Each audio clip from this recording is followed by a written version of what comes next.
Human अपना brain कितने percent use कर पाता है? 2%। बाकी सब चीज़ें जो हैं वो पहुंच ही नहीं पाता। बट हमारी जो मेमोरी है वो बहुत ज़्यादा है जी। तो मेमोरी हमारी बहुत बहुत वास्ट है। स्ट्रोक आने के मेन कारण कॉजेज क्या है? जो इसमें मेन कारण है diabetes, hypertension, cardiac causes. Heart से बहुत क्लॉट्स आते हैं, ठीक है। तो हार्ट हेल्थ बहुत ज़रूरी होती है जी। इसमें 20 से 30% लोगों में जो क्लॉट आ रहे होते हैं वो हार्ट से ही आते हैं। जितने लोग फैटी रहते हैं, ओबीज रहते हैं, जी। उनको स्ट्रोक आने के ज़्यादा चांसेस रहते हैं। जैसे बहुत सारे लोग कहते हैं कि मैं मेडिटेशन की ट्राई करता हूँ बट मेरे से हो नहीं पाता। बिकॉज सबकॉन्शियस माइंड में अगेन वो सब कुछ चलता रहता है कि बैक ऑफ द माइंड, अच्छा आज हमने काम पे जाना है तो ये करना है, ध्यान नहीं लग पाता। ध्यान नहीं लगता। जब ये चीज़ें हमारे दिमाग में चल रही होती है तो हमें जल्दी रहती है। ऑब्वियसली जब आप उसके बारे में सोचते रहेंगे तो आप मेडिटेट कैसे कर सकते हैं। न्यूरो साइंस के पर्सपेक्टिव के साथ क्या ब्रेन एआई को बीट कर सकता है? आज के दिन में तो नहीं है। Human brain is way way way powerful than AI. But खून गाढ़ा या पतला? लोग अक्सर मेडिसिन खा लेते हैं बिना किसी डॉक्टर की सलाह लिए। जब आप ब्लड थिनर बिना पूछे लेते हो, कई बार क्या होता है पेशेंट बहुत हाइपरटेंसिव होता है, बहुत ज़्यादा बीपी बढ़ा हुआ होता है, तो उनमें अगर ब्लड थिनर हम देते हैं तो ब्लीडिंग के रिस्क रहते हैं। हमारा खाना कैसा होना चाहिए ब्रेन के लिए? इट शुड कंटेन मोर।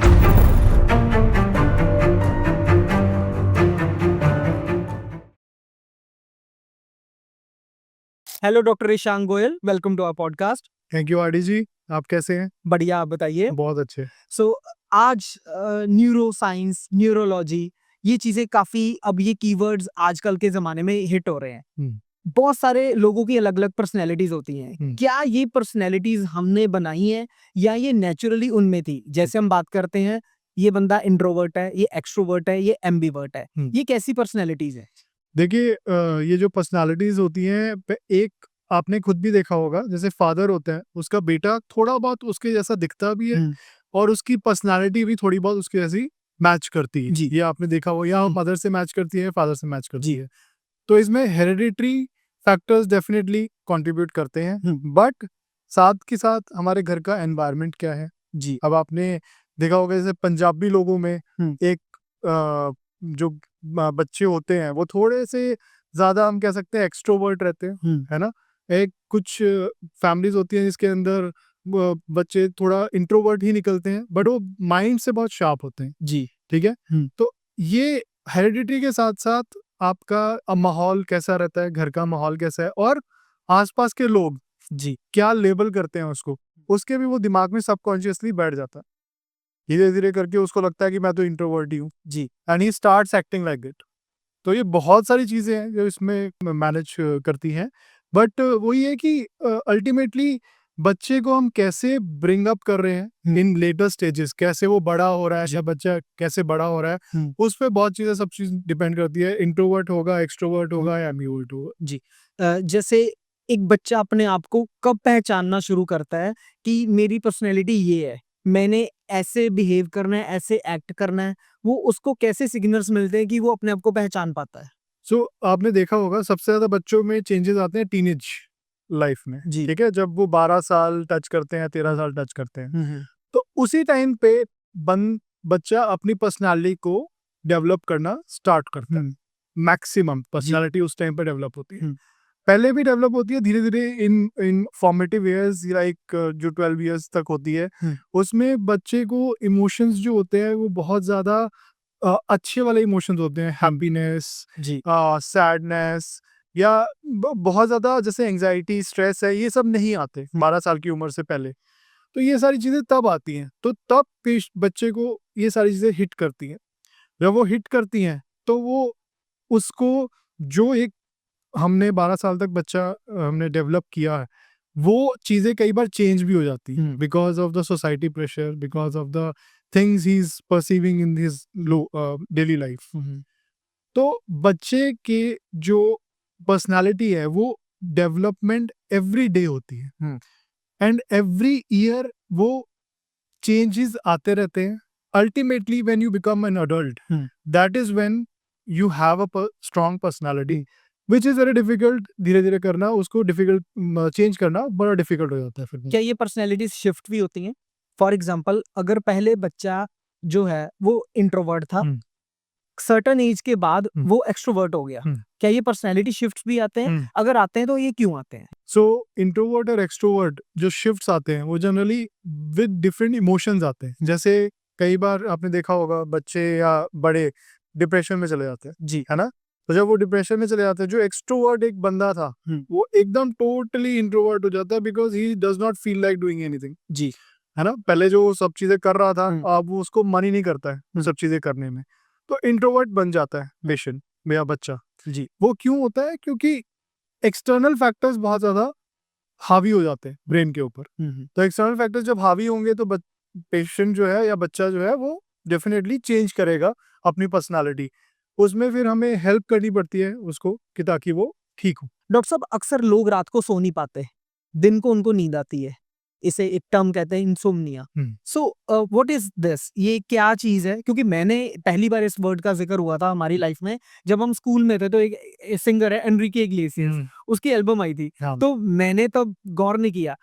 जब धीरे धीरे हमने उस वर्ड को जाना तो वो तो एक बीमारी निकली। तो ये क्या है इंसोम्निया? सो इंसोम्निया का सबसे मोस्ट कॉमन कॉज जो है वो है स्लीप हाइजीन। अगर आप अपनी स्लीप हाइजीन को मेंटेन करेंगे तो ये जो ना सोने वाली बीमारी जो होती है ये बहुत हद तक आप बचा सकते हैं। आप स्लीप हाइजीन में क्या क्या आता है? मोस्ट ऑफ अस जितने भी हम लोग हैं मोस्टली हम यूज करते हैं फोन बिफोर स्लीपिंग। जी, ठीक है। सो फोन जो है वो आपके ब्रेन को सुला नहीं रहा है, वो एक्टिवेट कर रहा जी, है ना? इट एमिट्स ब्लू लाइट, है ना? जो कि हमारे ब्रेन के लिए या विजन के लिए इट्स नॉट गुड। जी, सो बिफोर स्लीपिंग जब हम मोबाइल का यूज करेंगे तो जब हम सोने की कोशिश करेंगे तो वही ख्याल हमारे दिमाग में चलते रहेंगे। जी, तो जब वो सबकॉन्शियस माइंड में चलते रहेंगे तो वो आपको बॉदर करेंगे एंड वो आपको सोने नहीं देंगे। जी, जब आप रात को सोएंगे ही 12-1 बजे या 2 बजे, ऑब्वियसली आपको दिन में नींद तो आएगी, बिल्कुल, है ना?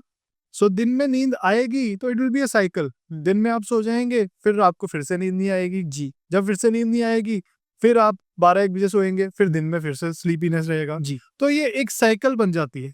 सो स्लीप हाइजीन के साथ साथ जो और इम्पोर्टेंट चीजें जिसके बारे में हम बात करते हैं वो ये है कि जब हम रात को सोते हैं, सोते वक्त अगर हम फोन्स का इस्तेमाल भी करते हैं, जो यूज करते हैं रात में हम अपने पास रख के सोते हैं, ठीक है, वो भी एक अच्छी चीज नहीं है ना? वो अगर आप साथ में फोन्स को रखेंगे सोते वक्त, वो भी एक रेज या फिर आप वेवलेंथ्स कह सकते हैं जो एमिट करते हैं, जी, जो कि is not good for our sleep. हमारे तो क्वेश्चन के नीचे ही होता है फोन। बहुत ज्यादा यूज होता है एंड वो वाइब्रेट करता है, जी, तो दैट इज वेरी बैड।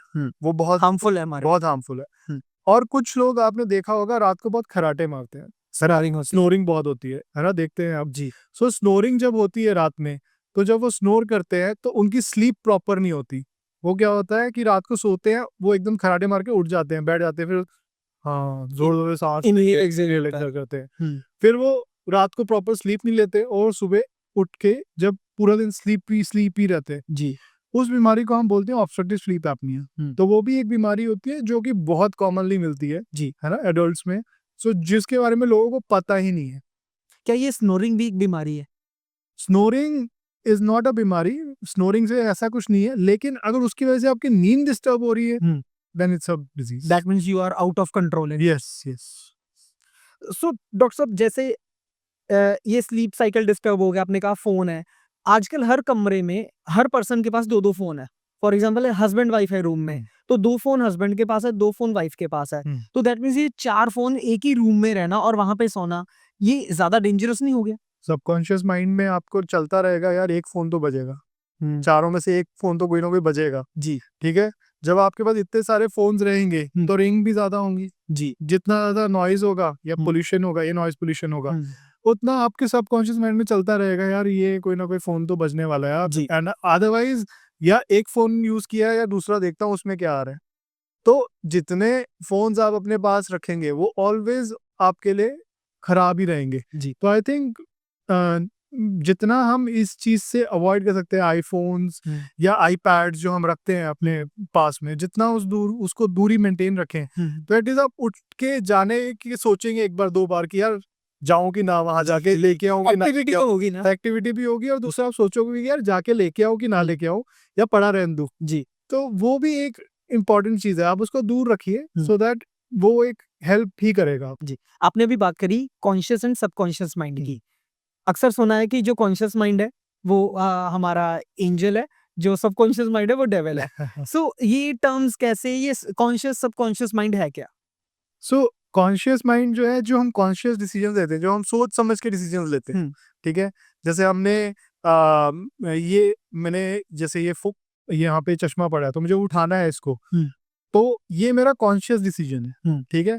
अब यहाँ पे अगर चश्मा पड़ा और मैं सबकॉन्शियसली उसको उठा के अपनी जेब में रख लूँ, that is the subconscious decision. तो जो कि हमारे बैक ऑफ द माइंड चलता रहता है, ठीक है। सो आजकल की जनरेशन में आपने देखा होगा बैक ऑफ द माइंड बहुत सारी चीजें चलती रहती है, जिसकी वजह से आजकल लोगों को फॉरगेटफुलनेस बहुत हो रही है, बोलने की की बीमारी है ना। बोलते हैं लोग, क्यों बोलते हैं? जी। क्योंकि सबकॉन्शियसली उनको कुछ ना कुछ बॉदर कर रही है, कोई ना कोई चीज उनके दिमाग में चलती जा रही है, जिसकी वजह से वो ऑलरेडी ऑक्यूपाइड रहते हैं। They are using half of their brain in that. जब वो उसमें यूज करते रहेंगे तो उनके पास मेमोरी स्पेस ही नहीं है।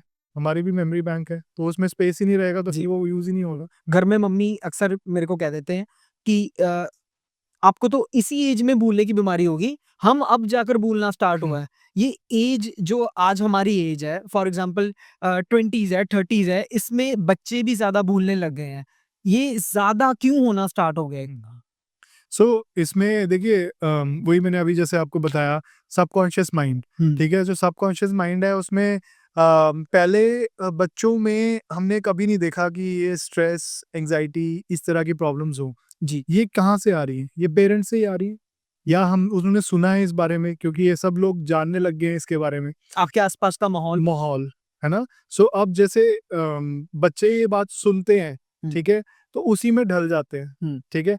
अब जैसे वो ढलते हैं, वो धीरे धीरे करके अल्टीमेटली इफेक्ट होने लग जाते हैं, एंड सबकॉन्शियसली उनको लगता है कि मैं तो डिप्रेस्ड हूँ, मैं एंग्शियस हूँ। हाँ, अब मेरे पास कई बार बहुत सारे पेशेंट्स आते हैं जो कि यंग पेशेंट्स जो कि स्ट्रेस को हैंडल ही नहीं कर सकते। स्ट्रेस को हैंडल कैसे नहीं कर सकते? कुछ भी स्ट्रेसफुल कंडीशन आती है वो एकदम बेहोश हो जाते हैं, है ना। जैसे हमने कंप्यूटर को देखा है हैंग हो जाता है, वैसे ही वो भी हैंग हो जाते हैं, एंड दे स्लीप, मतलब लाई डाउन, जी, सो जाते हैं नीचे, है ना। और 1-2 घंटे के बाद उठते हैं। तो वो एक तरह का उन्होंने मैकेनिज्म बना लिए, जिसकी वजह से वो बच्चे अपना मैनेज ना करते हुए, स्ट्रेस ना मैनेज करते हुए एकदम से शट डाउन हो जाते हैं, ठीक है। अब ये सारी चीजें कहीं ना कहीं रिफ्लेक्ट करती हैं। इसी की वजह से बच्चों को आजकल नई नई दिक्कतें आनी शुरू हो गई है। Forgetfulness is one of the disease, है ना, जो कि हो रही है। बट हर तरह की फॉरगेटफुलनेस के लिए आपको ट्रीटमेंट लेने की जरूरत नहीं है ना। सो फॉरगेटफुलनेस किसके बारे में बात करनी चाहिए, किसके बारे में नहीं बात करनी चाहिए, it is always a topic of discussion for the doctors. Sometime जब हम लिखते भी हैं, हम लिखते लिखते काफी स्पेलिंग मिस्टेक्स भी करते हैं। हमने लिखना होता है, फॉर एग्जांपल मैंने एक वर्ड लिखना है, बट जो मैं अभी सोच रहा हूँ मैं उसका लास्ट वाला वर्ड पहले ही लिख लेता हूँ। सो ये क्या माइंड हमारा ज्यादा तेज वर्क कर रहा है या हम ज्यादा सोच रहे हैं? नहीं, सबकॉन्शियस वही अगेन, अब जैसे आप सोच कुछ और रहे हैं, लिख कुछ और रहे हैं, जी। तो जब आप सोचते कुछ और हैं तो वो ज्यादा कई बार हावी हो जाता है, एंड आप उसके बारे में लिखना स्टार्ट कर देते हैं। तो यही चीज इस चीज को ठीक करने के लिए, या इस चीज को मैनेज करने के लिए, आई थिंक आजकल बहुत सारे लोग योग की तरफ जा रहे हैं। योगा, है ना, मेडिटेशन, योगा क्यों इतना फेमस हो रहा है, या क्यों इतना लोग इसके बारे में बात कर रहे हैं? वो इसी वजह से, क्योंकि जिम हर कोई चला जाता है, हाँ जी। ब्यूटी पार्लर हर कोई चला जाता है, लेकिन जब आप योगा करते हैं तो आप वो अपने माइंड के लिए करते हैं, बाकी सब चीजें आप बॉडी के लिए कर रहे हैं, जी। है ना। लेकिन आप जब योगा कर रहे हैं तो वो आप माइंड के लिए कर रहे हैं, बिकॉज माइंड को आप रिलैक्स कर रहे हैं। जी, जैसे आपने बताया कि बॉडी के लिए जिम चले गए, हाँ, गर्ल्स या लेडीज स्किन केयर के लिए स्किन केयर रूटीन करती हैं, तो वो ब्रेन रूटीन क्या है? हमें डेली बेसिस पे डॉक्टर साहब ब्रेन का रूटीन क्या रखना चाहिए? सो आपने एक नॉवल के बारे में नॉवल पढ़ी होगी, 5 AM क्लब। यस, हाँ, हाँ, रॉबिन शर्मा की। Yes yes. या सो वो बहुत फेमस हुई थी, क्यों? क्योंकि उसमें डॉक्टर साहब हमारे पास यहाँ पे पड़ी भी है। अच्छा आपने बोला वो हमारे पास पड़ी हुई है। We are talking about this books, right? Yes yes. So this book, इसमें बहुत ज्यादा इन्होंने जो 5 AM के बारे में बात की है, क्यों? उसमें मॉर्निंग में उठना, एक सेट पैरामीटर, एक सेट रूटीन बनाना, सुबह उठ के एक वॉक करना या मेडिटेशन करना, योगा करना, व्हाटएवर सूट्स योर बॉडी जी। एक रूटीन सेट करना, सुबह उठ के अच्छा हेल्दी फूड खाना, then you start your day early. ये सारी चीज़ें बहुत हेल्प करती है ना। ये सारी चीज़ें क्यों हेल्प करती हैं? बिकॉज आपके जो ब्रेन में नए न्यूरॉन्स हैं, वो नए नए न्यूरॉन्स बनते हैं जी, है ना। जो पुराना डैमेज हो रहा है उसको रिप्लेस करते हैं और धीरे धीरे करके आपका ब्रेन न्यू रिकवरी की तरफ जाता है जी। इसीलिए जो लोग हैं, जैसे आर्मी के जो लोग होते हैं, आर्मी पीपल जी, तो आपने देखा होगा कि वो बहुत लंबा जीते हैं, है ना। इफ दे उनका लाइफ स्पेन बहुत ज्यादा होता है। क्यों होता है? Because they have a very disciplined life. सुबह उठना, एक्सरसाइज करना, खाना खाना प्रॉपर करना, दे लिव लॉन्गर। क्यों? क्योंकि उनका लाइफस्टाइल वैसा बना होता है and they have been doing it every day of their life. क्या आपका कहने का मतलब ये है कि एक मेसी ब्रेन से ज्यादा डिसिप्लिन ब्रेन होना चाहिए Yes. अगर आपको अपना लाइफ स्पैन भी Yes, बढ़ाना है? yes. जैसे जापान के लोग हैं, Yes. कहते हैं कि वहां पे एज 100+ जाती है हाँ, एवरेजली। हाँ, बिल्कुल सो बिल्कुल क्या वो डिसिप्लिन्ड है या वो अपने ब्रेन को कुछ प्रोग्राम करते हैं? बिल्कुल डिसिप्लिन्ड है। Everything is so great. उनको इतना डिसिप्लिन मतलब शुरुआत से डाला गया है, स्कूल से ही डाला गया है। पेरेंट्स ने भी डाला है, स्कूल ने भी डाला है, कम्युनिटी ने भी डाला है। तो अगर वो इतने डिसिप्लिन रह रहे हैं तभी वो इतना लिव कर रहे हैं। साथ के साथ उनका हेल्दी फूड स्टाइल्स जो है बहुत हेल्दी जी, ठीक है।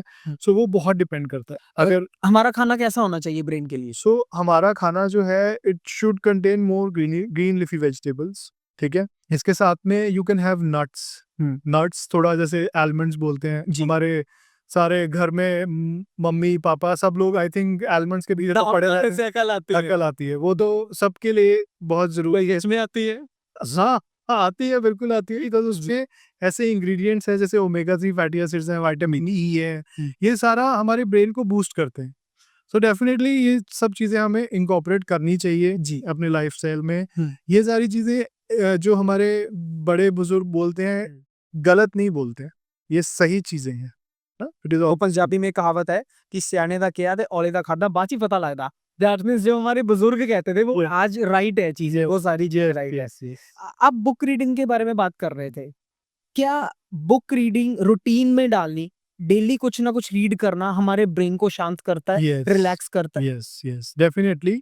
बुक रीडिंग जो है इससे आप नई चीजें सीखते हैं। जैसे मोबाइल में आपने रील्स देख ली जी, उसमें क्या सीख रहे हैं आप? कुछ नहीं सीख रहे। वो तो शॉर्ट फॉर्मेट कंटेंट है। हाँ। हर 10 सेकंड के बाद हमें कुछ ना कुछ नया देखने को मिलता है, शिफ्ट होता है हमारा ब्रेन। बिल्कुल बिल्कुल। सो आप जब बुक पढ़ रहे हैं उसमें आप कुछ नया सीख रहे हैं, ठीक है। कुछ नया पढ़ रहे हैं, कुछ नया वर्ड सीख रहे हैं जी। तो कुछ नया वर्ड जब सीखते हैं वो एक नया पाथ बनाता है हमारे ब्रेन के अंदर जी। सो जब वो नया पाथ बनता है, वो ब्रेन एक जब नया पाथ बनता है तो न्यूरोप्लास्टिसिटी एक टर्म जिसके बारे में हम बात करते हैं जी। न्यूरोप्लास्टिसिटी मतलब नए न्यूरॉन्स बनते हैं, नए पाथवेज बनते हैं जी, नए तरीके से ब्रेन डेवलप होना स्टार्ट होता है। सो वो चीज़ें बहुत हेल्प करती हैं धीरे धीरे करके। हम तो बोलते हैं हमारे पेशेंट्स को कि न्यूज़पेपर पढ़िए, जो एक रूटीन सेट होता है जी, है ना। पेपर्स पढ़िए, न्यूज़पेपर, बुक्स पढ़िए, नॉवेल्स पढ़िए जी, ठीक है।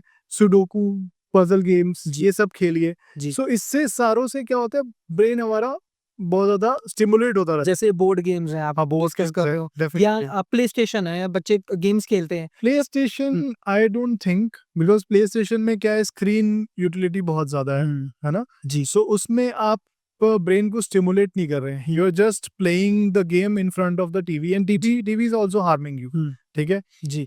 सो I think reading is one of the best thing जो बनाई गई है जी। जितना आप रीड करेंगे उससे आप उतना ही शार्प होते रहेंगे जी। जब ये पुराने वेद व्यास जो जितने भी लोग जो पुराने हमारे लोग हैं ग्रंथ बनाए थे, उन्होंने क्यों बनाए थे और उनका ब्रेन इतना शार्प क्यों था?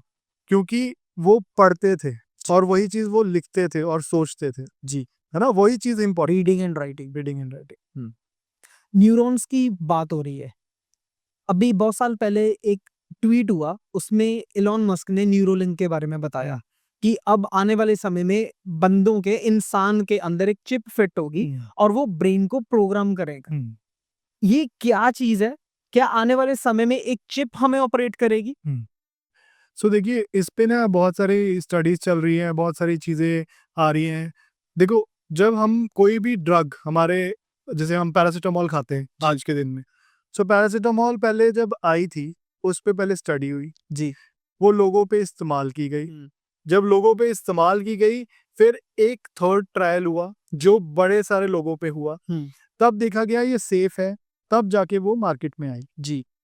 ये भी वैसे ही है, ये अब धीरे धीरे करके ये ट्रायल फेजेस में है। अब जैसे कुछ लोगों में उन्होंने पैरालिसिस वाले पेशेंट्स में यूज करी है, जी। जिससे कि वो स्टिमुलेट हुए हैं और थोड़ा बहुत उनमें इम्प्रूवमेंट मूवमेंट्स मूवमेंट्स आने स्टार्ट हुई है। सो अब ये ट्रायल फेज पे है। अब किसी भी चीज का इफेक्ट होता है और साइड इफेक्ट होता है। जी। ठीक है, जैसे पैरासिटामोल है, अब ये कॉमनली यूज होती है, बुखार के लिए ले लो या पैरासिटामोल ले लो, डोलो ले लो, ठीक है। लेकिन अगर बहुत ज्यादा ली जाए तो लीवर पे इफेक्ट भी डालती है, ठीक है। अब वही चीजें लॉन्ग टर्म में पता चलती है। जब आप न्यूरोलिंक की बात कर रहे हैं, वो अभी तो इनिशियल फेजेस में है। जी। धीरे धीरे करके उस पर स्टडीज होंगी, धीरे धीरे करके उस पर बातें होंगी, धीरे धीरे करके वो आएगी जब मार्केट में, तब पता चलेगा कि क्या उसका यूटिलिटी है कि नहीं। बट क्या आने वाले समय में ये भी चीज हो सकती है कि न्यूरोलिंक वो जो चिप है वो लगा के आप अपनी आर्मी को भी बिल्डअप कर सकते हो, आप अपने कुछ भी प्रोग्राम्स बिल्ड डाल सकते हो, मतलब बंदे को अब एक कंप्यूटर चलाएगा। आई थिंक साइंस फिक्शन, हम Sci-fi। इसके बारे में बात कर रहे हैं, साइफाई के बारे में। जी। सो साइफाई जो है, अभी तक साइफाई क्यों नाम दिया है, क्योंकि अभी तक वो हुआ नहीं है, फिक्शनल है। फिक्शनल है, ये सारी चीजें फिक्शनल है, हम्म। ठीक है। अब हम इतनी मूवीज देखते हैं, इतनी सारी मूवीज देखते हैं जिसमें कि फिक्शन के बारे में बात की जाती है, डिफरेंट डिफरेंट चीजें बात करते हैं, डिफरेंट डिफरेंट चीजें दिखाई जाती हैं। अब वो जब होंगी तब पता चलेंगी, अब जब तक नहीं है तो इट्स ऑल फिक्शन। सो अभी ये एक बबल है। एक बबल है। AQI लेवल पे आजकल बड़ी बात चल रही है कि हमारा एयर क्वालिटी इंडेक्स बड़ा बैड हो गया। फेफड़ों की बात कर रहा है कि आपके फेफड़े, जो बैंगलोर में सिगरेट पी रहा है बंदा और जो दिल्ली में सिगरेट नहीं पी रहा और रह रहा है, उसके फेफड़े ज्यादा गंदे हैं जो बैंगलोर में सिगरेट पी रहा है। But what about brain? वातावरण ब्रेन को कैसा चाहिए, इसके बारे में आप थोड़ा बताएं। सो जैसे आपने ऑक्सीडेटिव स्ट्रेस के बारे में बात सुना होगा। जितना ऑक्सीजन हमारी free radicals, oxygen, oxidative stress, ये सारी चीजें जो है एक टेक्निकल टर्म्स है, बट ये बहुत लोग बात करते हैं इसके बारे में। सो फ्री रेडिकल्स या फिर ऑक्सीजन जो हमारी बॉडी में जा रही है, जितनी वो पोल्यूटेड होगी, उतना ज्यादा हमारे बॉडी में फ्री रेडिकल्स जो हमारी नर्व्स को खराब करते हैं वो बढ़ते रहेंगे। जी। ठीक है। सो जितना वो अंदर जाएगा, वो ब्रेन में भी उस चीज को इफेक्ट डालेगा। मतलब लंग्स के बाद ब्रेन, हार्ट, ठीक है। और जो उससे तो काफी चीजें हमारे ओवरऑल बॉडी पे ये इफेक्ट आता है, बट ब्रेन पे जो इफेक्ट आता है वो इस वजह से, क्योंकि पॉल्यूटेड एयर से ऑक्सीजन की मात्रा जो प्रॉपरली जा रही है, फ्रेश एयर जो जा रही है वो नहीं जा पा रही, जिसकी वजह से हमारी जो आर्टरीज है, जो नसें हैं, वो थोड़ी टूटती जा रही है या अच्छे से बन नहीं पा रही। तो वो ये सारी प्रॉब्लम उसकी वजह से क्रिएट होती है। क्या यही वजह है?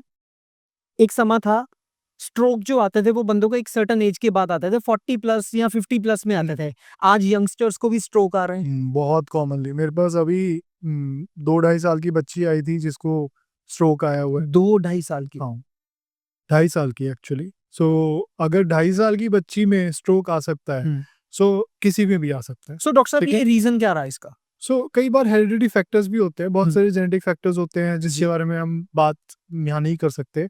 लेकिन अब हमने 20 साल के पेशेंट्स भी देखे हैं, 12 साल का पेशेंट भी देखा है मैंने, 24 साल का पेशेंट भी है मेरे पास, एक 35 साल का पेशेंट भी है। सो आजकल ये स्ट्रोक बहुत कॉमनली यंग पेशेंट्स में बहुत कॉमनली मिल रहे हैं।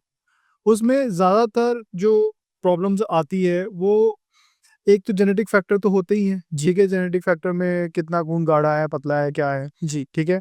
उसके अलावा environmental factors, stress, depression, anxiety, ये सारी चीज़ें क्या है, एक तरह से हमको अंदर से खोखला कर रही है, जी, है ना।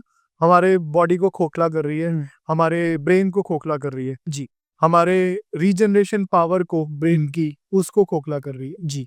जितना वो खोखला होती रहेगी उतना ही ये सारे रिस्क फैक्टर्स बढ़ते रहेंगे, जो कि दिख रहे हैं आजकल। बट ऐसा कौन सा केस रहा वर्स्ट टू वर्स्ट केस जो आपने हैंडल करा? बहुत सारे हैं, वर्स्ट टू वर्स्ट केस तो बहुत सारे होते हैं, बट जब वो पेशेंट्स बच के जाते हैं, निकल के जाते हैं, तो हमें बहुत खुशी भी होती है। जी जैसे अब मेरे पास एक यंग पेशेंट था जो बिल्कुल कोमेटो स्टेज में आया था, मतलब बिल्कुल कोमा में था, कोई जी। रिस्पॉन्स नहीं था, पेरेंट्स क्राई कर रहे थे, रोते जा रहे थे, बचा लो हमारे बच्चे को। जी हमने रिलेटिव्स को काउंसिल किया, अच्छे से उनको हैप्पी, मतलब बहुत अच्छे से बताया कि नहीं आप पेशेंस रखिए। जी रिजल्ट मिला, धीरे धीरे मिला। आज वो पेशेंट चल के आता है, जब वो वेंटिलेटर पे आया था हमारे पास और बिल्कुल कोई भी मूवमेंट नहीं थी बॉडी की, आज वो चल के आता है तो हमें बहुत खुशी होती है।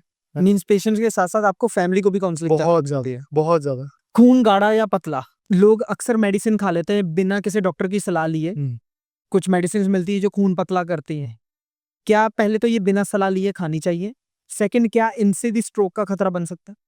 देखिए जो ब्लड थिनर्स होते हैं वो एक सोच समझ के दी गई ड्रग है।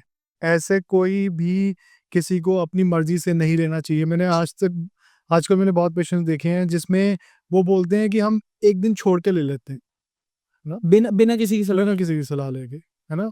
तो एक दिन छोड़ के लेने का वो कंसेप्ट मुझे नहीं समझ में आता, क्योंकि एक दिन छोड़ के अगर आप कोई दवाई ले रहे हो, उसका जब एक्शन ही 24 घंटे के लिए है, तो आप छोड़ के देने का कोई मतलब नहीं लगता। जी या तो आप उसको रेगुलरली लो, ऐसे ही बीपी की दवाइयों के साथ भी बहुत करते हैं जी कि यार जब बीपी बढ़ा हुआ है तब ले लेता हूँ मैं, नहीं तो अदरवाइज नहीं। तो मैं उनको यही समझाता हूँ, आप बीपी की दवाई लोगे तो आपका बीपी ठीक रहेगा। जी जब नहीं लोगे तो बढ़ा हुआ आएगा ही, फिर आप दोबारा लोगे तो एक रिबाउंड फिनोमिनन होता है। जी जब आप नहीं ले रहे हो उस दिन वो बीपी बढ़ के आता है, तो फिर डरते हैं लोग कि क्या हो गया।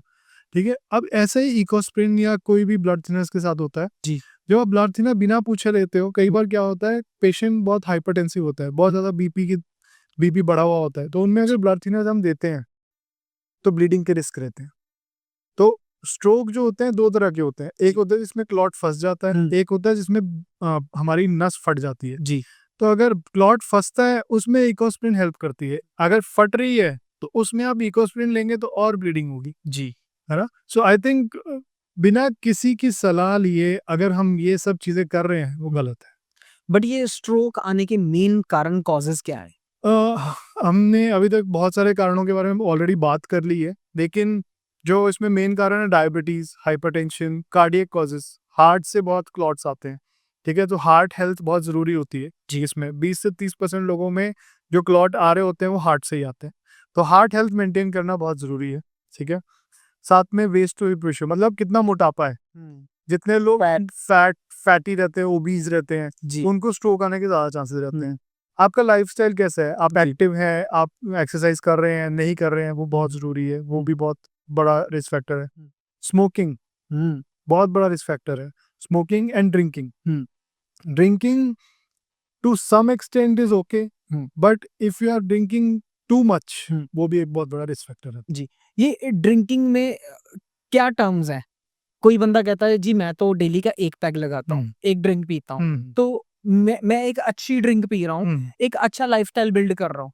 क्या ये एक ड्रिंक पीना दिमाग के लिए या ब्रेन के लिए अच्छा है, या ये भी घातक है डेली बेसिस पे पीना? नहीं देखो, एक ड्रिंक पीना ऐसा कोई गाइडलाइन नहीं है कि एक पीना है 10 पीना? हाँ, एक पीना है 10 पीना है, ऐसी कोई गाइडलाइन नहीं है कि हर रोज एक पी लिया करो या 10 पी लिया करो। ऐसी कहीं पे भी कोई गाइडलाइंस नहीं है। डॉक्टर साहब वैसे तो पटियाला पैग लगते। पटियाला पैक तो यहाँ चलते ही है, ठीक है, लेकिन ऐसा कोई गाइडलाइन नहीं है कि कितना लगाना है, क्या करना है, कितना लेना है। ठीक है, ओकेजनली या once in a while it's all okay, but अगर आप एक्सेस में कुछ भी ले रहे हैं वो हमेशा हार्मफुल रहता है। ठीक है, अब जिसमें कि हम ड्रिंक्स में भी कई तरह की ड्रिंक्स होती हैं। ठीक है, विस्की हो गई, कई वाइन हो गई, बियर हो गई, है ना, डिफरेंट डिफरेंट तरह की ड्रिंक्स रहती हैं जी तो इसमें बोला जाता है कि जैसे विस्की है वो थोड़ा सा ज्यादा खराब करती है, जी वाइन थोड़ी बेटर रहती है। तो अब वाइन अगर ले रहे हैं तो that is a better thing, जैसे रेड वाइन बोलते हैं हार्ट के लिए अच्छी, जी कहते हैं, वो डेफिनेटली थोड़ा है, इट इज वेरी बेनिफिशियल जी बट एक्सेस नहीं। वंस इन अ वाइल लिया, गुड। जब भी कोई लाइफ का डिसीजन लेना होता है, अगर किसी से सलाह लो तो वो कहता है यार दिमाग से मत सोचना, दिल से सोचना। क्या एक्चुअली हमारा दिल सोचता है? नहीं, दिल नहीं सोचता, दिल में कोई न्यूरॉन्स नहीं है। ठीक है, न्यूरॉन्स ब्रेन। न्यूरॉन्स ब्रेन में है। तो सोचने का काम सिर्फ भगवान ने न्यूरॉन्स को दिया, दिमाग को दिया दिमाग को दिया, ठीक है। तो हार्ट में कोई सोचने की ताकत नहीं होती जी। ठीक है। जब हमें इजी डिसीजंस लेने होते हैं कि यार ठीक है दिमाग से मत सोचो दिल से सोच लो, तो इजी डिसीजंस हो जाते हैं कि हिल विक्टिम बन जाता है कि भाई हमने दिमाग से नहीं सोचा तो उसी टाइम पे दिल से सोच लिया। पेशेंस लेवल इतना कम क्यों होता जा रहा है? चाहे हम ट्रैफिक लाइट पे खड़े हों, अभी ग्रीन हुई है तभी हॉर्न बजाना शुरू कर देते हैं, चाहे हम वीडियो देख रहे हैं वो बफर होनी स्टार्ट हो जाए, इंस्टेंट गुस्सा आ जाता है। ये इंस्टेंट ग्रेटिफिकेशन क्यों होनी स्टार्ट हो गई है? लोगों में सब्र नहीं रहा, ठीक है। सब्र जो पहले कहते थे कि पेशेंस रखो, पेशेंस रखो। जी हमारे पेशेंट्स हैं, उनका नाम ही पेशेंट्स है, पर उनमें भी पेशेंस नहीं रहती जी कि हमारा पेशेंट ठीक क्यों नहीं हो रहा, हमारा पेशेंट खड़ा क्यों नहीं हो रहा, हमारा पेशेंट अभी तक आंखें क्यों नहीं खोल रहा। सो जो पेशेंस एक बहुत बड़ी टर्म हो गई है अब, है ना। जो पेशेंस है अब एक आजकल के जमाने में फास्ट मूविंग लाइफ हो गई है, ठीक है। सब चाहते हैं फटाफट ये हो, 10 मिनट फटाफट डिलीवरी वो, मिल जाए। 10 मिनट डिलीवरी हो जाए। अब ये अभी नई नई जो एप्स खुल रही हैं जिसमें फटाफट क्विक डिलीवरी आने वाली जो डिलीवरी है, तो ये सबको क्योंकि लोगों को पेशेंस नहीं रहा, तो उस वजह से अब जो कंपनीज हैं वो भी ऐसी चीजें ला रही है हमारे दिमाग मार्केट के में। साथ प्ले कर रही है। हाँ बिल्कुल, अब वो एक साइकिल बन गई है धीरे धीरे। क्या क्या है कि अब उनको भी पता है कि यार यहाँ से नहीं मिल रहा, यहाँ से ले लेते हैं, यहाँ से ले लेंगे फास्ट मिल जाएगा। तो एक साइकिल बन गई है क्योंकि पता है कि यार यहाँ से नहीं मिल पा रहा तो ठीक है कोई और कहीं और चलते हैं। अब कोई डॉक्टर नहीं मिल पा रहा जी, ठीक है यार कोई और डॉक्टर के पास दिखा देते हैं। तो ये एक साइकिल बन चुकी है बिकॉज ऑफ अवेलेबिलिटी, है ना। चीजें इतनी आसान हो गई है मिलनी जी, जिसकी वजह से लोगों को अब सब्र नहीं रहा। लिवर डिटॉक्सिफिकेशन चल रही है, बॉडी को डिटॉक्स कर रहे हैं कि ये अल्कलाइन वाटर पी लो, इसमें कुछ सब्जियां डाल लो और पानी डालो, दिन भर पियो, चलो बॉडी डिटॉक्स होगी, हमारा लिवर डिटॉक्स हो गया। But what about brain detoxification? Brain detoxification के लिए बहुत सारी चीजें कर सकते हैं, जैसे आजकल कर भी रहे हैं लोग। जैसे मान लो बहुत ज्यादा काम से, बहुत आजकल कॉर्पोरेट लाइफ में सब बिजी है जी, वेरी बिजी, ठीक है।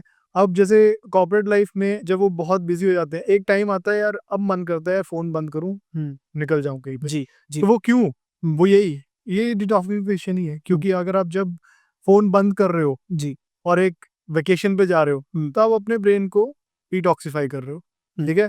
अब भी एक डिजिटल डिटॉक्स भी आपने बहुत कॉमनली यूज करा है जी, ठीक है। तो उसमें क्या होता है, सोशल मीडिया हम सारा लॉग ऑफ कर देते हैं एंड देन हम एक तरह से बिल्कुल ही डिटैच हो जाते हैं सब चीज़ों से। सो इससे क्या होता है, हमारा फ़ोन का यूजेज भी कम हो जाता है। जब फ़ोन का यूजेज कम होता है तो ऑब्वियसली हमारा ब्रेन थोड़ा दूसरी चीज़ों को सोचने लगता है, समझने लगता है। जो फॉरगेटफुलनेस की बातें हमने पहले की, फॉरगेटफुलनेस खत्म हो जाती है, बंद हो जाती है जी।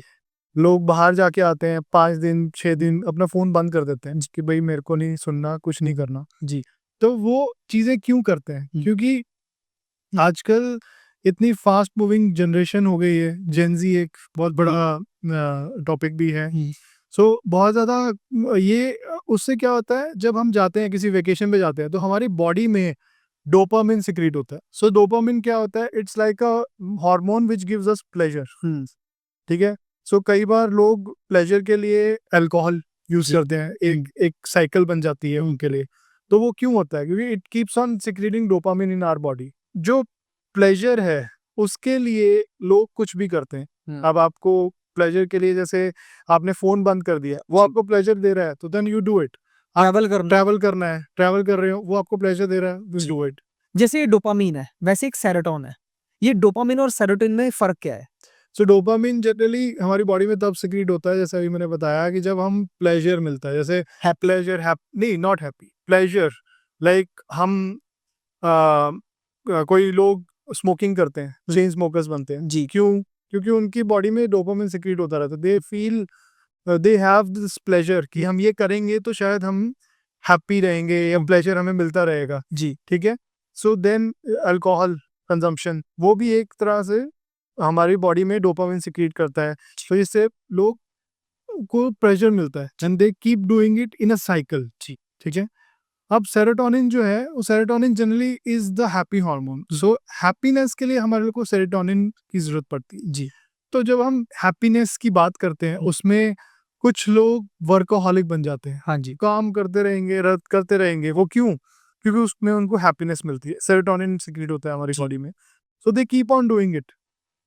कुछ लोग जैसे बिल गेट्स हैं, उन्होंने कितना सब कुछ अचीव कर लिया था एक टाइम पे, he was the richest man in the world, but धीरे-धीरे करके उन्होंने अपना सारा का सारा जो मनी है वो डोनेट कर दिया। फिलैंथ्रोपी करनी हाँ, स्टार्ट कर दी। हाँ, बिल्कुल। सो उसकी वजह से he is not know more the richest person. अब उन्हीं की कंपनी का एक और बंदा उनसे रिच हो गया है, जबकि वो ही ओन्स द कंपनी। जी। ठीक है? हुँ। वो क्यों? क्योंकि उनको उस चीज़ में हैप्पीनेस नहीं मिल रही थी। जी। ठीक है? वो सेरोटोनिन सीक्रेट नहीं हो रहा था उनकी बॉडी में। तो उन्होंने देखा कि हम जब मैं डोनेट करूँगा तो शायद it might give me happiness, hmm. Which उनको मिली। तो इसी वजह से वो करते रहे। किसी को डोनेट करने में हैप्पीनेस हाँ। मिली, वो सेरोटोनिन रिलीज़ हुआ। हाँ, बिल्कुल। किसी को कुछ और करने से हुआ। जैसे स्पिरिचुअलिटी, बहुत लोग स्पिरिचुअल हो जाते हैं, जी। है ना? उनको हैप्पीनेस मिलती है उसमें। हुँ। जब वो हैप्पीनेस मिलती है तो दे कीप डूइंग इट। जैसे बहुत सारे लोग कहते हैं कि मैं मेडिटेशन की ट्राई करता हूँ बट मेरे से हो नहीं पाता। वो ऐसा दिमाग में क्या चलता रहता है कि उनसे मेडिटेशन हो नहीं पाती? बिकॉज़ सबकॉन्शियस माइंड में अगेन वो सब कुछ चलता रहता है कि बैक ऑफ द माइंड, अच्छा आज हमने हॉस्पिटल जाना है या हमने काम पे जाना है तो ये करना है। ध्यान नहीं लग पाता। ध्यान नहीं लग पाता क्योंकि हमारे दिमाग में वो चलता है कि सुबह एक रैट रेस शुरू हो जाती है। जैसे ही आप उठते हो सुबह, आज लगता है यार आज ये चीज़ें करनी है। जब ये चीज़ें हमारे दिमाग में चल रही होती है तो हमें जल्दी रहती है, जल्दी से चलो यार जी। ये स्टार्ट करना है। तो ऑब्वियसली जब आप उसके बारे में सोचते रहेंगे तो आप मेडिटेट कैसे कर सकते? माइंड ऐसे मेडिटेटिव माइंड लाने के लिए रिलैक्सेशन माइंड को कैसे देनी चाहिए? सो उसके लिए ना आपको एक शांत वातावरण चाहिए, ठीक है? साइलेंट बैकग्राउंड बहुत ज़रूरी है। अगर पीछे घर पे हैं आप, पीछे से कुकिंग का आवाज़ आ रहा है, कोई बच्चा रो रहा है या कोई प्लेन ऊपर से जा रहा है, तो ये सारी चीज़ें आप चीज़ों को भटकाएँगी, डिस्ट्रैक्शंस होगी। सो जितना आप डिस्ट्रैक्शंस को अवॉइड करेंगे, उतना आप फ़ोकस कर पाएँगे। मीन्स मेडिटेटिव माइंड लाने के लिए आपको डिस्ट्रैक्शन से परे होना परे पड़ेगा। पड़े, बिल्कुल। बहुत बार ऐसे हुआ, मैं कहीं ट्रैवल कर रहा हूँ या मैं कहीं पे बैठा हूँ या मैं कुछ भी कर रहा हूँ, मेरे को लगता है कि ये चीज़ मैंने पहले कभी देखी हुई है या मेरे साथ ये हो चुकी है। इस टर्म को जब मैंने सर्च किया तो एक वर्ड सामने आया डेजा वू। क्या ये एक्चुअल में होता है डॉक्टर साहब? हाँ जी, बिल्कुल होता है। इसकी कुछ मेडिकल थ्योरीज़ हैं जो इसको एक्सप्लेन कर सकती हैं। जिसमें कि बोला जाता है कि हमारी ब्रेन के अंदर एक हिप्पोकैम्पस एरिया होता है जो हमारे को एक्सप्रेशंस को परसीव करता है, जो हम एक्सप्रेस कर रहे हैं या हम जी। चीज़ें देख रहे हैं। एक एरिया होता है जो हमारा टेम्पोरल लोब, जो हमारी मेमोरी के लिए इम्पोर्टेंट होता है। जी। सो इसके बीच में if there is a glitch, है ना? ब्रेन के अंदर कोई ग्लिच आ रहा है जी। या कोई प्रॉब्लम आ रही है इस कम्युनिकेशन के बीच में, तो कभी-कभी हमें इस तरह की फीलिंग आ सकती है। ये जनरली बेनाइन होती है, मतलब जी। इसमें कोई ऐसी हार्मफुल चीज़ें नहीं होती हैं। बट कई बार ये एपिलेप्सी के साथ भी एसोसिएटेड होती है। एपिलेप्सी मतलब जी। कि सीज़र्स, ये एक तरह के सीज़र्स भी हो सकते हैं। ये बताता है कि हमारा ब्रेन इतना कॉम्प्लेक्स है कि इतनी सारी चीज़ें हमारे ब्रेन के अंदर चल रही होती हैं, फिर भी हमें इस तरह के परसेप्शंस दिखाता है ब्रेन। बट डॉक्टर साहब क्या ऐसे ये चीज़ पॉसिबल है कि वो चीज़ मैं पहले ही देख चुका हूँ? मेरे को फीलिंग तो प्रॉपर ऐसे थी कि मैं उस जगह पे इस जगह पे पहले आ चुका हूँ, जबकि मैं पहले कभी भी गया नहीं। क्या इसको मैं कह सकता हूँ सपने सच होते हैं? ये सपनों के साथ मैं रिलेट कर सकता हाँ, हाँ, बिल्कुल रिलेट कर सकते हैं। होता है बहुत बार कि आपने पहले कुछ कहीं पे गए नहीं हैं, लेकिन आपने देखा यार ये तो मैं पहले कभी आया हूँ। हूँ? जी। बट इसकी जो थ्योरी जो मैंने अभी एक्सप्लेन करी, ये थ्योरेटिकल एक्सप्लेनेशन है। प्रैक्टिकल एक्सप्लेनेशन कुछ भी बना सकते हैं, ठीक है? जी। थ्योरेटिकल एक्सप्लेनेशन यही है। प्रैक्टिकली तो हम कुछ लोग ये भी बोलते हैं पुनर्जन्म हुआ है, पहले जन्म में हमने जी। शायद ये कभी देखा था, इसकी वजह से हमें आज ये समझ में आ रहा है। वो सब एक मिथ्स हैं या एक तरह से हम बोल सकते हैं ये एक थ्योरीज हैं जो हमने बना रखी हैं। लेकिन लॉजिकल एक्सप्लेनेशन इसका बहुत ज़्यादा नहीं है। आजकल एआई का ज़माना चल रहा है। हर तरफ एआई की बातें हो रही हैं। न्यूरो साइंस के पर्सपेक्टिव के साथ क्या ब्रेन एआई को बीट कर सकता है? ब्रेन एआई से अभी तक पूरा ऊपर ही है, ठीक है?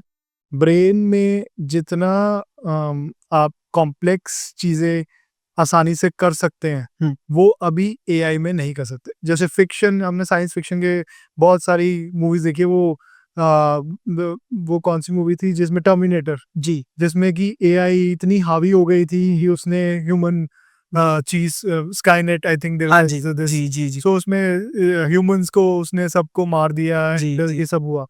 सो लेकिन वो चीजें सब फिक्शन है।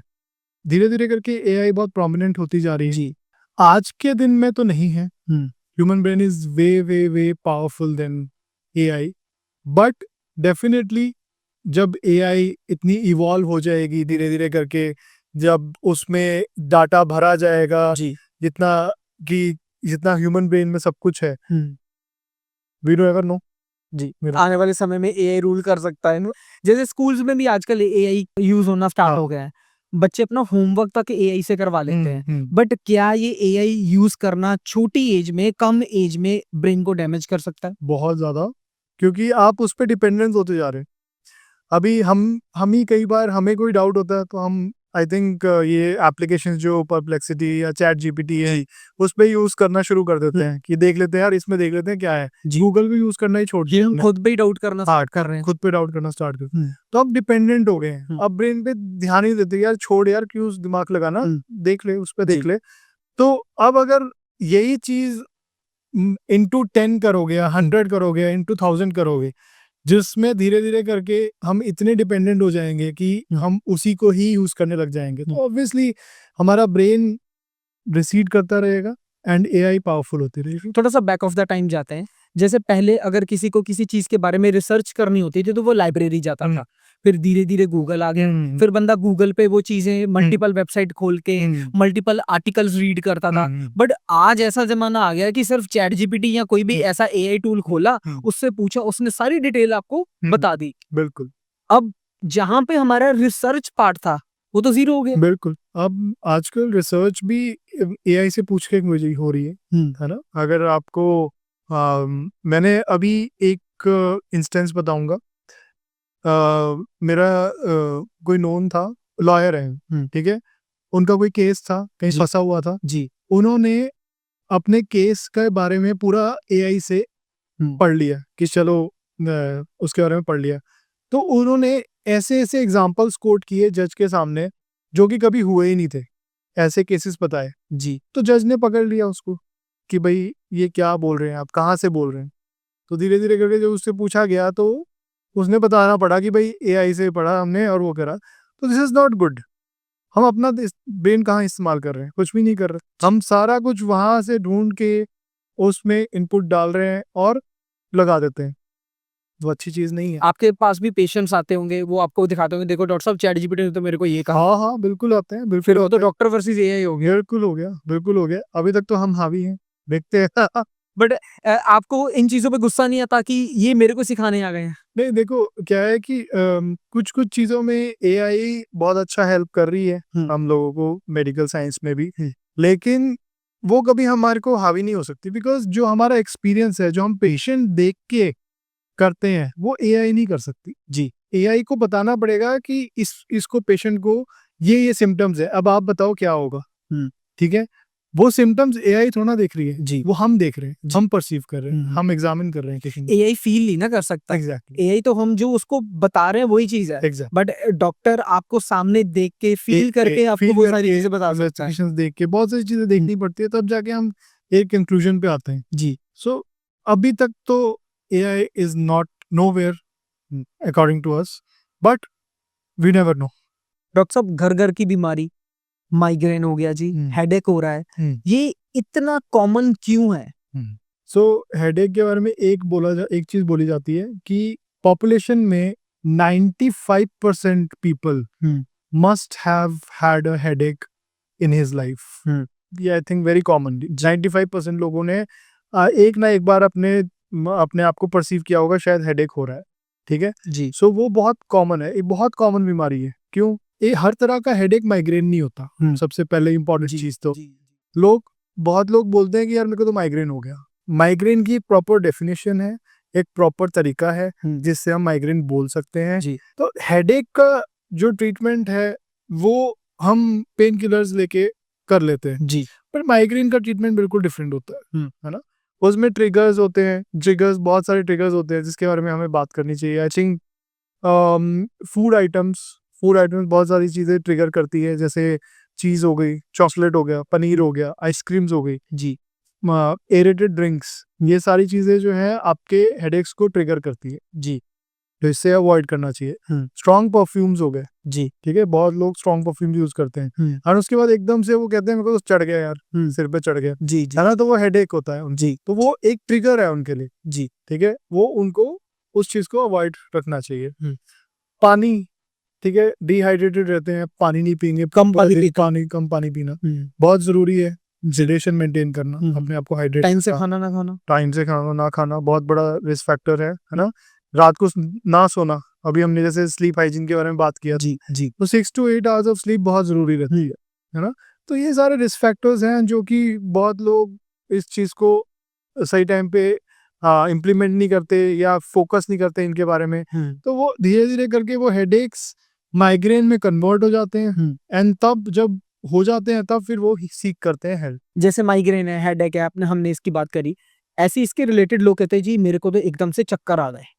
ये चक्कर आना, ये ब्रेन में क्या चलता रहता है जो चक्कर ही आते रहते हैं? चक्कर बहुत कॉमनली आजकल देखा जाता है, मैंने जैसे माइग्रेन के बारे में हमने बात की, 95% लोगों में होता है, चक्कर भी बहुत कॉमनली देखते हैं, हर दूसरा तीसरा पेशेंट हमें आके बोलता है कि मुझे चक्कर आ रहे थे, जी है ना, एंड चक्कर जो है वो बहुत सारे कारणों से हो सकता है, उसमें साइकोलॉजिकल फैक्टर्स भी होते हैं, मतलब कोई प्रॉब्लम नहीं है लेकिन ओवर एग्जॉस्टेड माइंड है जी जिसकी वजह से आपको जब आप चलते हो या उठते बैठते हो तो ऐसा लगता है कि मैं घूम गया, जी ठीक है, वो एक बहुत कॉमनली चीज मैंने देखी है, क्योंकि कुछ लोगों में कुछ भी नहीं मिलता, सिर्फ साइकोलॉजिकल चक्कर बहुत कॉमनली मिलते हैं, कि जैसे कुछ प्रॉब्लम नहीं है लेकिन ओवर एग्जॉस्टेड माइंड है, ओवर वर्क माइंड है, जी स्ट्रेस है, टेंशन है, उसकी वजह से उनको चक्कर आ रहे हैं, ठीक है, जो एक्चुअल प्रॉब्लम्स होती हैं उसमें चक्कर जो होते हैं वो पूरा टाइम रहेंगे, है ना, आपको अगर चक्कर सिर्फ एक फ्रैक्शन ऑफ सेकंड के लिए आए जी वो जनरली साइकोलॉजिकल हो सकते हैं, लेकिन अगर वो पूरा टाइम रह रहे हैं, जैसे कई बार सर्वाइकल से रिलेटेड चक्कर आते हैं, बहुत लोगों ने आई थिंक बोलते हैं, सब बोलते हैं मुझे तो सर्वाइकल हो गया जी, है ना, सर्वाइकल हो गया, मुझे चक्कर आने लग गया जी, ठीक है, कुछ लोग बोलते हैं कि मुझे कान में इन्फेक्शन हो गई, कान की वजह से मुझे चक्कर आ रहे हैं जी तो जो कान के चक्कर होते हैं वो जनरली पोजिशनल होते हैं, जब पोजीशन चेंज करते हैं तो हमें चक्कर आने स्टार्ट होते हैं जी तो चक्कर कई बार ब्रेन स्ट्रोक को भी बताता है, ब्रेन स्ट्रोक में भी चक्कर आ सकते हैं जी तो इन सब चीजों को डिफरेंशिएट करने के लिए आई थिंक डॉक्टर्स इसलिए ही बने, तो डॉक्टर मतलब जो चक्कर आना वो नॉर्मल नहीं है। कुछ कुछ चक्कर बेनाइन होते हैं जी कि जैसे थोड़ी देर के लिए आए, फ्रैक्शन ऑफ सेकंड के लिए आए और वो चले गए, वो जनरली बेनाइन होते हैं, अगर रेगुलर रहे तो यू शुड सीक हेल्प, है ना, आपको एक डॉक्टर को डॉक्टर दिखाना दिखाना चाहिए, है ना।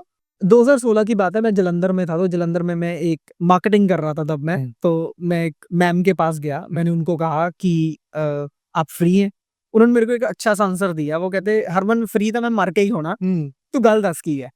सो डॉक्टर साहब ये फ्री माइंड की डेफिनेशन क्या है एक्चुअल में? आजकल की भागदौड़ वाली जिंदगी में हम अपना माइंड कैसे फ्री रख सकते हैं? माइंड फ्री रखने के लिए देखो, आपने अभी बताया फ्री तो रख नहीं सकते मरने के बाद ही होगा जी लेकिन जो कर सकते हैं वो यही है कि आप स्विच ऑफ हो सकते हो, लाइक आप अगर कोई काम कर रहे हैं, ऑक्यूपाइड है, चाहे अगर आपका फोन रेगुलरली बज रहा है, आप 1 घंटा उसको फोन को बंद कर दीजिए या साइड में रख दीजिए, है ना, आप किसी और चीज में लग जाइए, आप धीरे धीरे जैसे धीरे किसी और चीज में लगेंगे तो आपका माइंड ऑलरेडी थोड़ा थोड़ा डाइवर्ट होना स्टार्ट हो जाएगा। You keep doing it on regular basis, ये नहीं कि एक दिन किया तो यार आज नहीं हो रहा जी, आप रेगुलर बेसिस पे करो, 1 घंटा मैंने बोल दिया कि यार जैसे मेरे लिए मैं जब जाता हूँ घर पे, कई बार मैं क्या करता हूँ, भैया मैं अपना फोन साइड में रखता हूँ, मेरा बेटा है, मैं उसके साथ खेलने लग जाता हूँ, तो मैं 1-1.5 घंटा उसके साथ अगर जब खेल लेता हूँ, मेरा फोन या बज रहा है क्या हो रहा है वो फ्री माइंड हो जाता वो फ्री माइंड हो, मेरे लिए फ्री माइंड है वो जी, तो वो आपको देखना है, वो आपका डोपामिन है। वो मेरा डोपामिन है, वो मेरा प्लेजर है जी ठीक है, सो वो सबके लिए डिफरेंट डेफिनेशन हो सकती है, फ्रीनेस आपको देखनी है कि कैसे कर सकते हैं जी मेरे लिए वो एक फ्री माइंड है ना, थ्री इडियट मूवी आई उसमें जो वीर सहस्त्र बुद्धि वायरस जी वो नैप लेते हैं। ये नैप लेना कितना जरूरी है बॉडी के लिए? बहुत ज़्यादा। अगर आप एक पावर नैप 15-20 मिनट की दिन में ले लेते हैं, वो ही आपके माइंड को इतना फ्रेश कर देती है। फ्रेश क्या, नए न्यूरॉन्स, क्योंकि जैसे आपने भी सुना होगा जब हम सोते हैं तो जो भी हम पूरे दिन में सीखते हैं या समझते हैं वो हमारे ब्रेन में उसके नए न्यूरॉन्स बनते हैं, नए पाथवेज बनते हैं। जी। ठीक है, जैसे आपने कोई बुक पढ़ी तो वो आप कैसे याद रखेंगे? रात को सो के ही याद रखेंगे। जब आप सोते हैं रात में तो नए पाथवेज बनते हैं, नए न्यूरॉन्स बनते हैं, तो उससे क्या होता है कि आप वो चीज हमेशा के लिए याद रख पाते हैं। वैसे ही अगर आप दिन में एक 15-20 मिनट की नैप ले लेंगे तो उससे बहुत ज्यादा आप उस चीज को याद रख पाएंगे जी। लंबे तरीके से। कई बार मेरे पास हमने भी पढ़ा है, हमारे जो स्टूडेंट्स हैं वो भी पढ़ते हैं, जब पढ़ते हैं वो बैठते हैं 8-8 घंटे रेगुलर जी। कंटिन्यूअसली पढ़ते रहेंगे। एक टाइम आता है वो फिर एंग्जाइटी, स्ट्रेस, एग्जॉशन के साथ आते हैं हमारे पास। जैसे कोई नेटफ्लिक्स देख रहा है वो बिंज वॉच कर रहा है, हाँ, binge वो watch। वही देखी जा रहा है। बिल्कुल बिल्कुल। अगर कोई पढ़ रहा है तो वो पढ़ ही जा रहा है। हाँ, सो दैट मीन्स ये लगातार करनी चीजें नहीं चाहिए। So excess of everything is bad. सब में, सबके लिए लागू है, जी। इसमें भी लागू रहेगा। हमारा फोन हमें रिपोर्ट देता है, उसमें कहता है कि आपका स्क्रीन टाइम इतना है, वीकली आपका इतना है, डेली आपका इतना है। बट ये तो हुआ हमारा स्क्रीन टाइम, बट इसका उल्ट बच्चों का ज्यादा स्क्रीन टाइम आ रहा है। ये बच्चों में इतना स्क्रीन टाइम क्यों बढ़ रहा है, इसको कैसे फ्री किया जाए? ये सब पेरेंट्स के हाथ में है। पेरेंट्स अब क्या करते हैं कि अपने आप को फ्री रखने के लिए बच्चों को स्क्रीन दे देते हैं कि चल यार तू थोड़ी देर स्क्रीन देख ले, जी। हमें तो छोड़ दे थोड़ी देर के लिए। वो बहुत गलत है। आप बिलीव नहीं करेंगे, मैंने और मेरी वाइफ ने हमने अपने बच्चे को 3 साल तक टीवी नहीं दिखाया। हमने टीवी घर पे लगाया ही नहीं 3 साल की उम्र तक उसकी। फोन भी नहीं दिखाया। फोन और टीवी उसको पता ही नहीं था 3 साल तक। उसके बाद धीरे धीरे करके हमने जो चीजें हमने दिखानी थी जी। वही चीजें दिखाई। लाइक इंफॉर्मेटिव थिंग्स, लाइक जैसे एक शो बहुत अच्छे से वो सुनता है जिसमें लियो एंड वाइल्ड लाइफ रेंजर। उसमें क्या है कि वो नए नए एनिमल्स के बारे में बताता है। ऑडियो नहीं, वीडियो भी है, बट ऑडियो एंड वीडियो। सो उसमें वो नए नए एनिमल्स के बारे में बताता है। अब कुछ दिन पहले ही मेरा बेटा आके मुझे बताता है कि पापा आपने काकापो सुना है? काकापो एक बर्ड होता है। मेरे को नहीं पता था, उसको पता था। तो अब वो उसको कैसे पता? अब ये उसके लिए कभी ना कभी यूजफुल रहेगा। ये यूजफुल चीजें हैं। जी। जो दूसरी चीजें देखी जाती हैं, जैसे कोकोमेलन बहुत चलता है, बहुत सारी चीजें और चलती हैं, उसमें कुछ इन्फॉर्मेशन नहीं दी जा रही, बच्चे को बस एंगेज किया जा रहा है। आजकल बच्चे रील्स बहुत देखते हैं जी। फटाफट रील्स देख रहे हैं, क्या देख रहे हैं, यूट्यूब किड्स आ गया। हाँ, यूट्यूब किड्स आ गया। कंटेंट कुछ भी, बिल्कुल कंटेंट पे कोई रोकथाम नहीं है। कुछ भी देख रहे हैं, क्या देख रहे हैं वी डोंट नो। बच्चों को मोबाइल मिलता है वो यूज करने लग जाते हैं। हम नहीं देते अपने बच्चे को मोबाइल। जी। उसको इंडिपेंडेंट मोबाइल यूज करना अलाउड ही नहीं है। सो ये सब कुछ पेरेंट्स के हाथ में है। पेरेंट्स कितने स्ट्रांग है, कितने अपने बच्चों को कैसे रखते हैं, that is more than important. जी। बट और सब समहाउ पेरेंट्स ये भी सोचते हैं कि अगर इसे हम फोन जल्दी दे रहे हैं तो वो टेक्नोलॉजी के साथ जल्दी घुल मिल जाएगा और ब्राइट निकलेगा। नहीं, ऐसा नहीं है। वो उस पर डिपेंडेंट हो जाएगा। वो अपना दिमाग कहाँ यूज करेगा? जी। नहीं यूज करेगा। अब उसको कुछ सोचना है। अब फॉर एग्जाम्पल अगर वो फोन में ही लगा हुआ है, वो आसपास की चीजों को ऑब्जर्व ही नहीं कर रहा। ऑब्जर्वेशन जीरो है। फोकस, आप बोल रहे हो कि फोकस नहीं है बच्चों का, क्यों नहीं है? क्योंकि उसका ऑब्जर्वेशन स्किल्स ही खत्म हो गया। जी। क्योंकि हमने उसको जल्दी से जल्दी फोन दे दिया। वो फोन पे ही लगा हुआ है, आसपास की चीजें देख ही नहीं रहा। जी। जहाँ पे बर्तन गिर रहे हैं, कोई बात कर रहा है, वो सुन ही नहीं रहा। जी। वो लगा हुआ है फोन पे, बस उसका ध्यान एक ही तरफ है। एक नॉर्मल लाइफ में ह्यूमन अपना ब्रेन कितने % यूज कर पाता है? बहुत ही कम, 2% आई थिंक। बाकी सब चीजें जो है वो पहुंच ही नहीं पाता। मतलब 98% हमारा ब्रेन अनयूज्ड है ना। बट हमारी जो मेमोरी है वो बहुत ज्यादा है as compare to any other thing. जी। सो मेमोरी हमारी बहुत बहुत वास्ट है।